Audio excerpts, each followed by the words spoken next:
کیونکہ آج اگر ہمارے اسکول میں 15,000 بچے پڑھ رہے ہیں تو اس چیز کو دیکھنا ہے کہ 15,000 بچے پڑھ رہے ہیں، لیکن یہاں کھڑے اس مجمع میں سے کئی والدین ایسے ہوں گے کہ ان کا بچہ ان 15,000 میں نہیں ہوگا، لیکن یہ ضرور ہے کہ پڑھنے والا کوئی رئیس کا بچہ نہیں ہے، کوئی امیر کا بچہ نہیں ہے، کوئی دولت مند کا بچہ نہیں ہے، پڑھنے والے 15,000 بچوں میں غریبوں کے ہی بچے ہیں، غریب اور مجبور لوگوں کے ہی بچے ہیں۔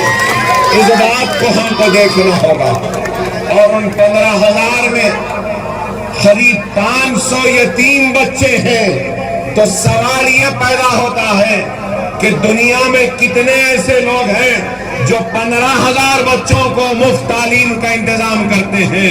دنیا میں کتنے ایسے لوگ ہیں جو 500 یتیم بچوں کے سر پر نہ صرف ہاتھ رکھتے ہیں بلکہ ان کے مستقبل کو سنوارنے کی ذمہ داری اٹھائیں؟ کتنے ایسے لوگ ہیں جو 200 بچے ایسے ہیں جن کے والد نے والدہ کو چھوڑ دیا ہے، تنہا ماں پال رہی ہے، ایسے بھی 200 بچوں کو ہم تعلیم دے رہے ہیں، اور ایسے بھی 200 بچے ہیں جن کے والدین میں سے کوئی ایک سیریس بیماری میں مبتلا ہے۔ تو ہم کو، میں بتانا یہ چاہتا ہوں آپ کو کہ ملت کے وسیع تر مفاد کو سوچنا ہے۔ میری اس بات کو، میری اس سیاسی پیشن گوئی کو یاد رکھ لینا ہے کہ آئندہ 5 برس بڑے آزمائش کے ہوں گے ہندوستان کے مسلمانوں کے لیے، آپ کے لیے، ہمارے لیے بڑے مصیبت کے ہوں گے، اور ایسے ان حالات میں اگر ہم ان حالات کا مقابلہ کر سکتے ہیں تو خانوں میں بٹ کر منتشر رہ کر نہیں کر سکتے، بلکہ آنے والے کل کے مصیبت بھرے دور کا، آزمائش بھرے دور کا، تکالیف سے بھرے دور کا اگر ہم مقابلہ کر سکتے ہیں تو مرکزیت سے کر سکتے ہیں، اتحاد سے کر سکتے ہیں، اور اپنی جماعت کو طاقتور بنا کر سکتے ہیں۔ میری اس بات کو یاد رکھو، میں دہرا رہا ہوں کہ آئندہ 5 برس میں اور مظالم ہوں گے۔ اب تک آپ نے بلڈوزروں کو چلتے دیکھا، اب تک آپ نے شریعت کو ختم کرنے کے قانون کو بنتے ہوئے دیکھا، اب تک آپ نے بابری مسجد کی جگہ رام مندر کی تعمیر کورٹ کے فیصلے کے ذریعے ہوتا ہوا آپ نے دیکھا، آپ نے ڈی بین دیکھا، گھر واپسی کے نام کو سنا، آپ نے اذان کو بند کرنے کی باتوں کو سنا، لیکن یاد رکھ لو آنے والے 5 برس میں اس سے زیادہ ہوگا، اور اس سے زیادہ وہ کرنا چاہتے ہیں۔ خدا را سمجھو اس بات کو، خدا را میری اس بات کو سمجھو، اگر آپ منظم نہیں رہیں گے، متحد نہیں رہیں گے تو ہم حالات کا مقابلہ نہیں کر سکتے۔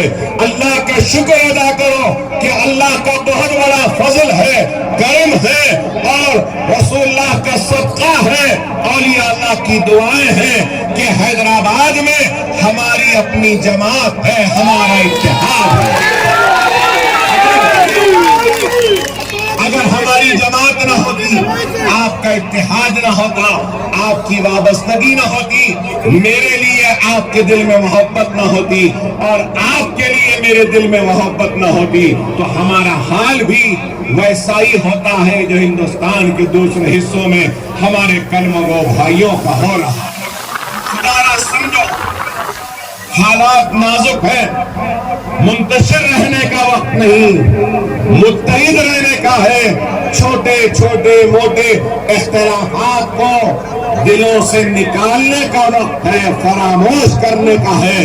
اپنا ایک بھائی کو قریب لا کر بغل گیر ہوتے ہوئے اپنے بستیوں کی حفاظت کو ہم اتحاد سے کر سکتے ہیں، جماعت کی طاقت سے کر سکتے ہیں۔ اپنی عزت و عصمت کی حفاظت ہم اتحاد و جماعت سے کر سکتے ہیں۔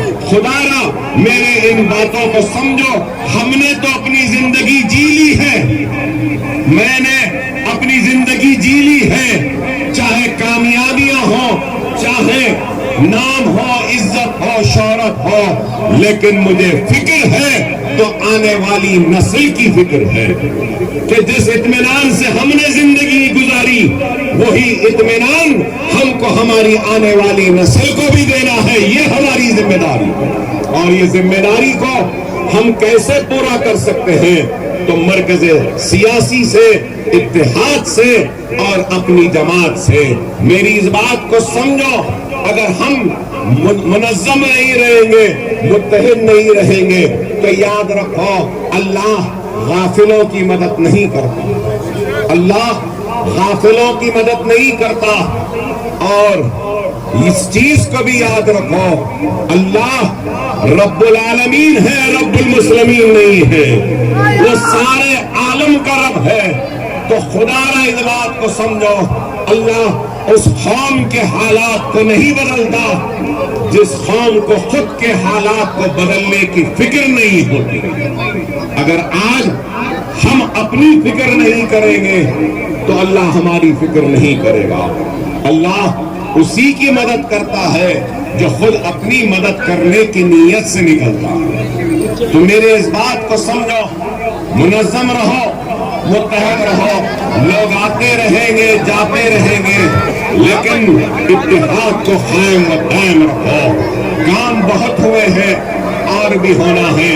ہم اتنے اسکول بنا دیے تو کوئی یہ نہ سمجھے کہ ہمارا کام ختم ہو گیا، نہیں۔ جب تک اکبر الدین اویسی زندہ ہے، آپ کے اتحاد کے لیے کام کرے گا۔ جب تک اکبر اویسی زندہ ہے، آپ کو منظم کرے گا۔ جب تک زندہ ہے، آپ کی بستیوں کی حفاظت کرے گا۔ جب تک زندہ ہے، آپ کی عصمت و آبرو کی حفاظت کرے گا۔ جب تک زندہ ہے، اینٹ سے اینٹ جڑتے رہے گی، چھتیں اڑتے رہیں گی، عمارتیں اور بنتی رہے گی۔ مغرب کا وقت ہے، بس عید کہوں گا پھر سے، آپ تمام کا ممنون ہو، آپ تمام کا مشکور ہو، آپ کا احسان مند ہو کہ آپ نے پھر سے مجھ جیسے گنہگار کو آپ کی خدمت کرنے کا موقع دیا ہے۔ ہم کام کرتے رہے ہیں، آگے بھی کریں گے، اور بہت کام کرنا ہے، ہم سب مل کے کریں گے انشاءاللہ تعالی۔ مجلس اتحاد المسلمین زندہ باد، ہمارا اتحاد قائم آباد، ہم سب ایک رہیں گے اور نیک رہیں گے، اور ہم آگے بڑھ کر کام کریں گے۔ وآخر دعوانا الحمدللہ رب العالمین۔